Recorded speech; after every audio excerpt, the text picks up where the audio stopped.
Hi dear students, welcome to all of you at Easily English Solution, an easy way of learning. आज हम लोग इस video में पढ़ने जा रहे हैं nationalism in India, NCERT history, CBSE class 10 का ये टॉपिक द रॉलेट एक्ट। इससे पहले दो वीडियोज़ के माध्यम से जो भी इस चैप्टर में इसके पहले वाले टॉपिक्स हैं उसको आप पढ़ चुके हैं और हम लोग पढ़े थे सत्याग्रह के बारे में और गांधी जी के 3 सत्याग्रह के बारे में पढ़ चुके हैं हम लोग। च ख अ यानी चंपारण सत्याग्रह, खेड़ा सत्याग्रह और अहमदाबाद सत्याग्रह के बारे में पढ़ चुके हैं, जो कि क्रमशः 1916, 1917 और 1918 में हुए थे। और आज हम लोग पढ़ेंगे इस चैप्टर का 1.2 द रॉलेट एक्ट। आइए इसको बहुत ही बारीकी से समझेंगे क्या है और कैसे है। देखिए, जो ऊपर में सत्याग्रह के बारे में आप पढ़े हैं, तो वह जो सफलता हासिल हुई गांधी जी को 3 सत्याग्रह, चंपारण, खेड़ा और अहमदाबाद सत्याग्रह से, तो इस सफलता से खुश होकर गांधी जी ने 1919 में यह डिसाइड किया कि एक ऐसा सत्याग्रह आंदोलन किया जाए जो कि नेशन वाइड सत्याग्रह हो, पूरे देश में फैला हो। और वास्तव में यह जो सत्याग्रह का विचार उन्होंने बनाया, तो जो रॉलेट एक्ट था 1919 में पास हुआ था। रॉलेट एक्ट क्या था आगे इसमें मिलने वाला है। ऐसा प्रस्तावित किया था सरकार ने कि रॉलेट एक्ट लाएगी, तो उसी के खिलाफ में गांधी जी ने सत्याग्रह करने का मन बना लिया था और पूरे नेशन वाइड, पूरे देश में सत्याग्रह सोचा कि किया जाए ताकि इसका इफेक्ट ज़्यादा हो अंग्रेजी सरकार के खिलाफ। इस एक्ट को बहुत ही जल्दी में सरकार ने पास कर दिया था, बहुत ही जल्दी में, एकदम हरिडली पास कर दिया था इंपेरियल लेजिस्लेटिव के माध्यम से। और इंडियन जितने भी इंडियन मेंबर्स थे, सभी ने इसका मिलजुल कर अपोज किया था, विरोध किया था। लेकिन उसके बावजूद भी सरकार इनका एक न सुनी और उसने रॉलेट एक्ट जैसा नियम को पास कर दिया।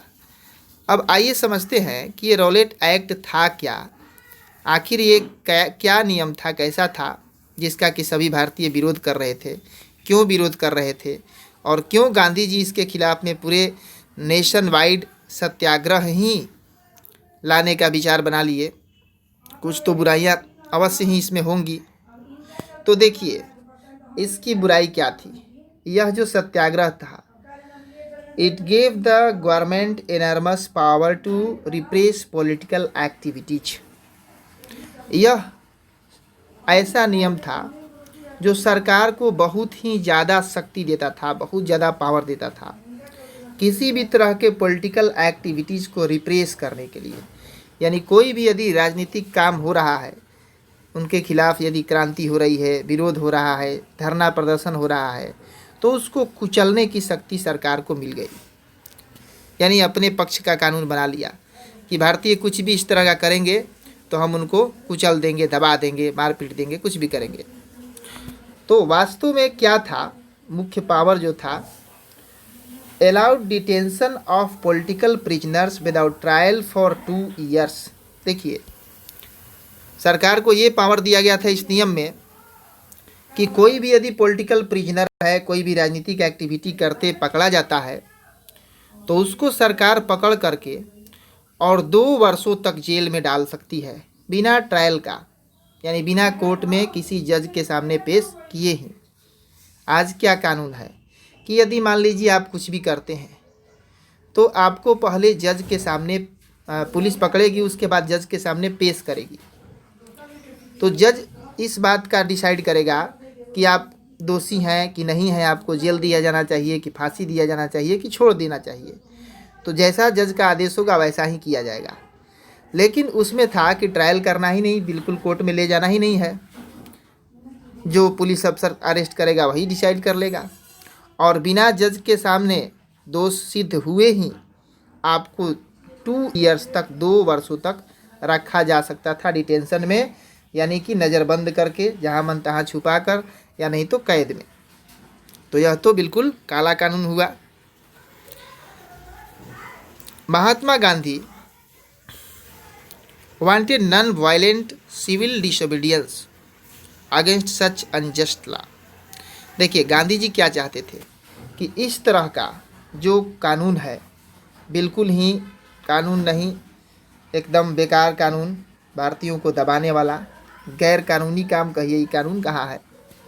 तो इसके खिलाफ ये चाहते थे non violent civil disobedience movement किया जाए, यानी अहिंसक सविनय अवज्ञा आंदोलन, कोई हिंसा ना हो, कोई मारपीट ना हो, और इस आंदोलन में क्या करना था, तो अवज्ञा करना था, यानी उनका कोई भी बात नहीं मानेंगे, नियम कानून नहीं मानेंगे, ऐसा आंदोलन करना चाहते थे इस नियम के खिलाफ। और इसको स्टार्ट, इस नियम इसको करना था एक हड़ताल के साथ 6 अप्रैल को हड़ताल के साथ यह स्टार्ट होने वाला था।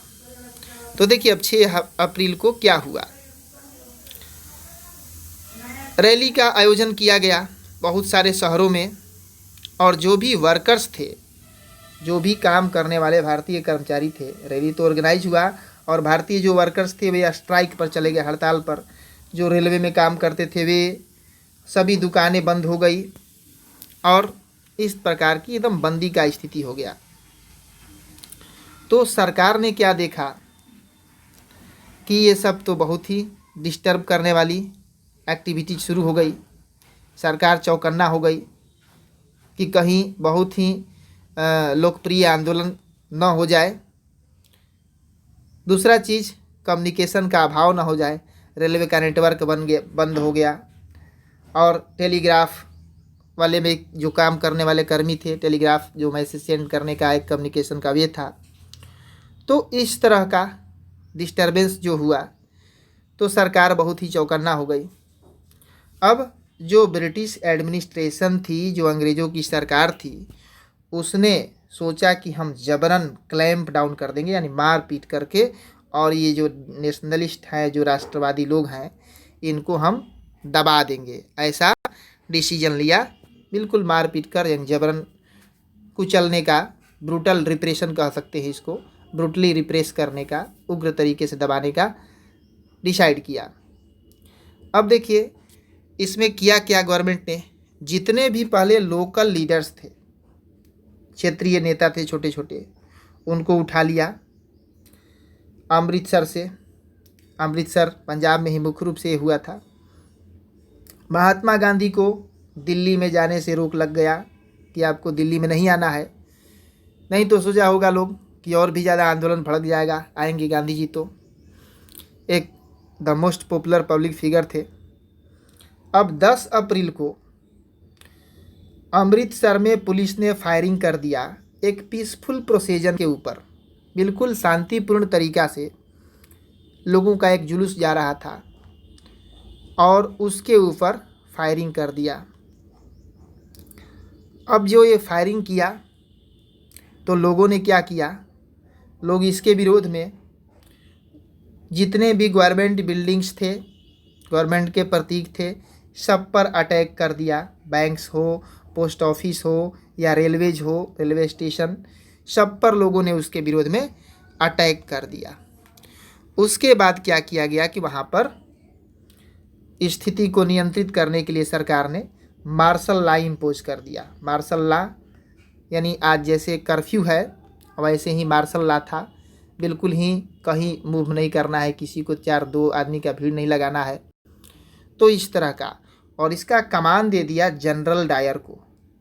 जनरल डायर के बारे में आप जानते ही होंगे, बहुत ही कुख्यात व्यक्ति। जनरल डायर अंग्रेज़ों का अफसर था, उसको कमान दे दिया उस क्षेत्र का संभालने के लिए, यानी स्थिति को कंट्रोल करने के लिए। अब देखिए इसके बाद एक दूसरी घटना आ जाती है। दूसरी घटना भी बहुत ही खतरनाक घटना है, और बहुत प्रसिद्ध घटना भी है भारतीय इतिहास में, एक एकदम कलंकित करने वाला घटना है।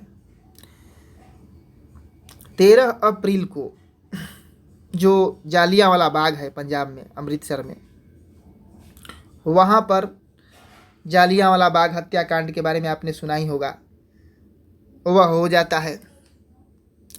वास्तव में बात क्या था देखिए, उस दिन बहुत ही ज़्यादा मात्रा में लोगों की भीड़ इकट्ठा हुई थी उस जालियांवाले बाग में, जो कि बिल्कुल ही इनक्लोज्ड है, चारों तरफ से घिरा हुआ था जालियांवाला बाग। उसमें एक ही एंट्रेंस और एग्जिट पॉइंट था और चारों तरफ से ऊंचा चहारदीवारी से घिरा हुआ था।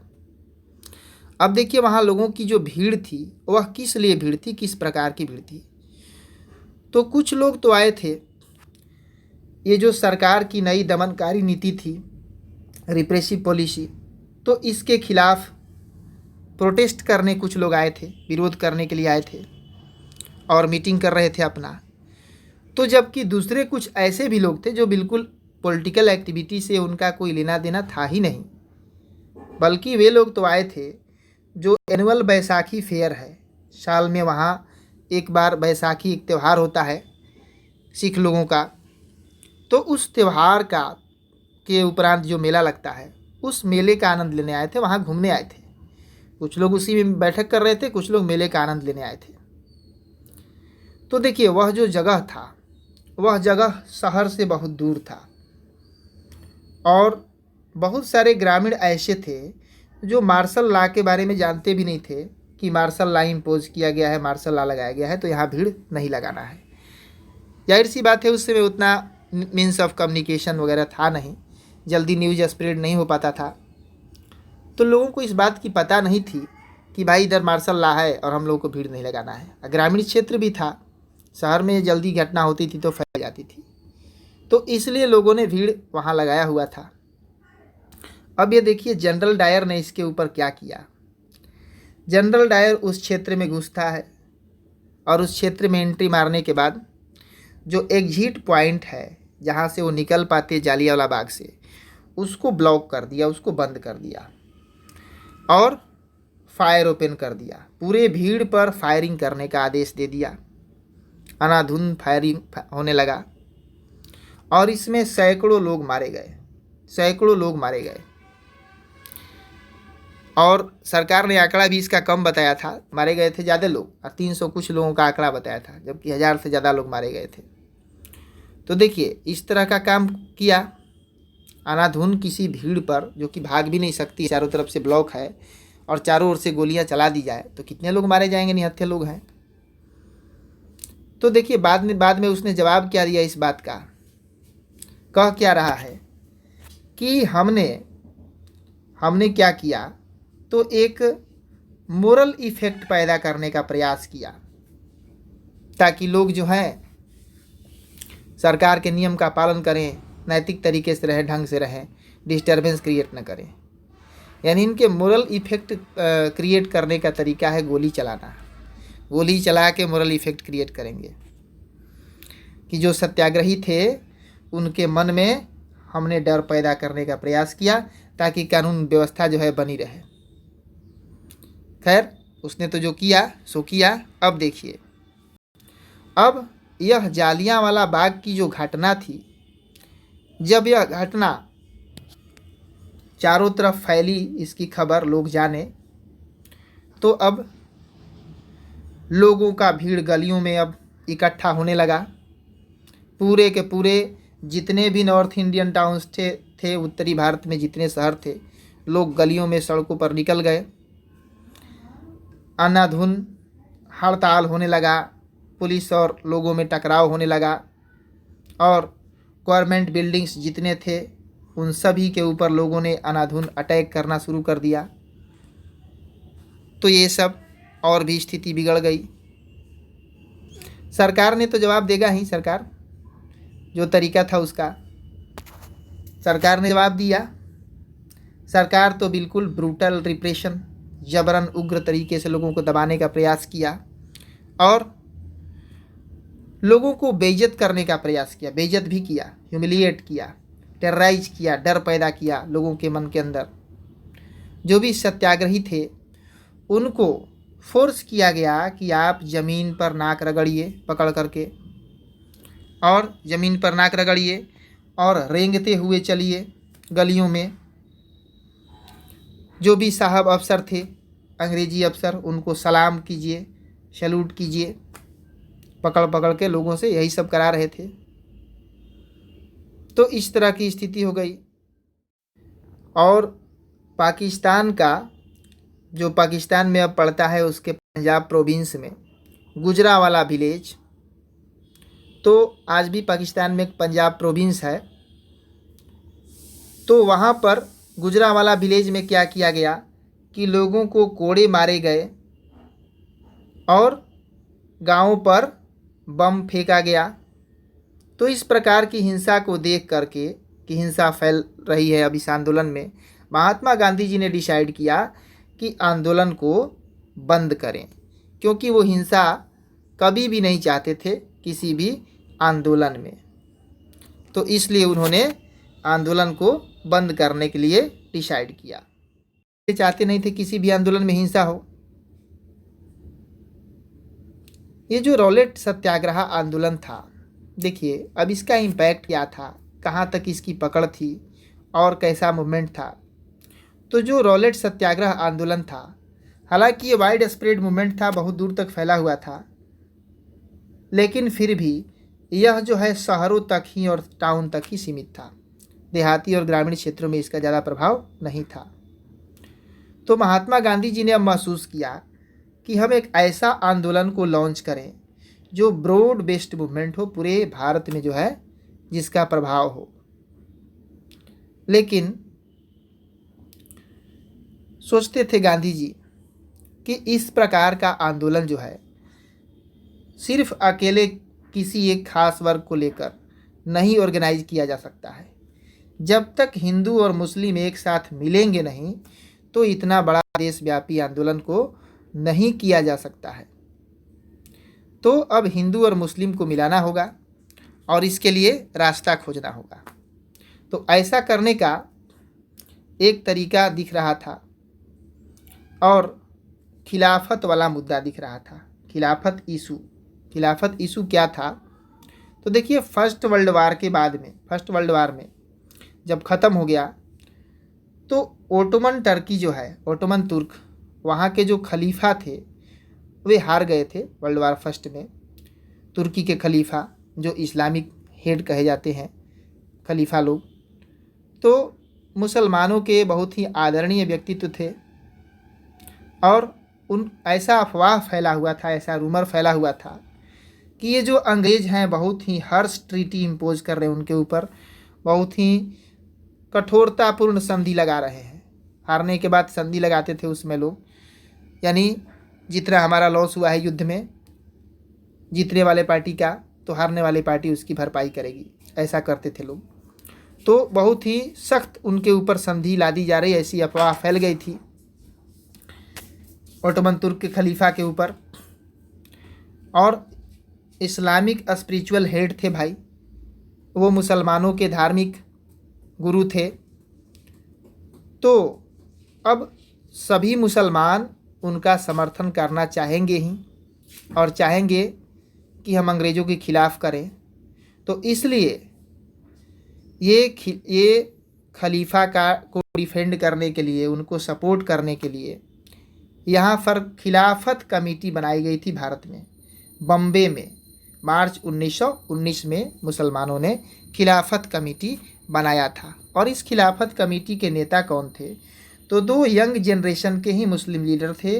दोनों भाई थे, मोहम्मद अली और शौकत अली। अब उन लोगों ने महात्मा गांधी जी से बातचीत करना शुरू किया और इस तरह की शायद यदि संभावना दिख रही है, एकता वाली, मास एक्शन की एकता वाली, बिल्कुल समूह बना करके ज़्यादा मात्रा में आंदोलन करने वाली, उनके लिए भी फ़ायदा था। हिंदुओं का समर्थन मिलेगा तो ज़्यादा भीड़ होगा, आंदोलन उनका ही प्रभावी होगा। और गांधी जी के लिए भी फ़ायदा था, मुसलमानों का समर्थन मिलेगा तो भीड़ ज़्यादा होगा और इनका भी आंदोलन सफल रहेगा। दोनों पक्षों को इसमें एक दूसरे से फ़ायदा थी। अब गांधी जी इस अवसर को चाहते थे कि एक ही छाते के अंदर लाएं इस दोनों ग्रुप को, मुस्लिम और हिंदू को, और एक करके दोनों को मिला करके और बिल्कुल यूनिफाइड नेशनल मूवमेंट करें। यानी एक राष्ट्रीय आंदोलन करें हिंदू मुस्लिम को साथ लेकर के। अब कलकत्ता में जो बैठक हुई कांग्रेस की, कलकत्ता सेशन हुई सितंबर 1920 में। सेशन बहुत ही इम्पोर्टेंट है, सेशन आपको याद रखना है किस ईयर में कहाँ पर सेशन हुई, तो इससे कंसर्न्ड क्वेश्चन जो है पूछता है। और सिर्फ बोर्ड एग्ज़ाम्स में ही नहीं, आगे आने वाले कंपटीशंस जो होते हैं, कंपटीशन में भी पूछा जाता है। तो दूसरे जो नेता थे, दूसरे नेताओं को उन्होंने कन्विंस किया कि हम लोग नन कोऑपरेशन मूवमेंट स्टार्ट करेंगे, खिलाफत मूवमेंट को सपोर्ट करने के लिए और स्वराज के लिए भी। नन कोऑपरेशन मूवमेंट का डिमांड था स्वराज, और इधर खिलाफत का भी सपोर्ट हो जाएगा और अपना भी आंदोलन हो जाएगा स्वराज वाला। तो हम लोग यह काम करेंगे, ऐसा डिसाइड किया गया सितंबर 1920 में कलकत्ता सेशन में गांधी जी के द्वारा। बहुत बहुत धन्यवाद वीडियो को देखने के लिए। तो मैं आशा करता हूं कि बिल्कुल अच्छी तरह से आप इस टॉपिक को समझ चुके हैं और आगे जो टॉपिक है वाई नन कोऑपरेशन, इसको हिंदी में समझेंगे नेक्स्ट वीडियो में।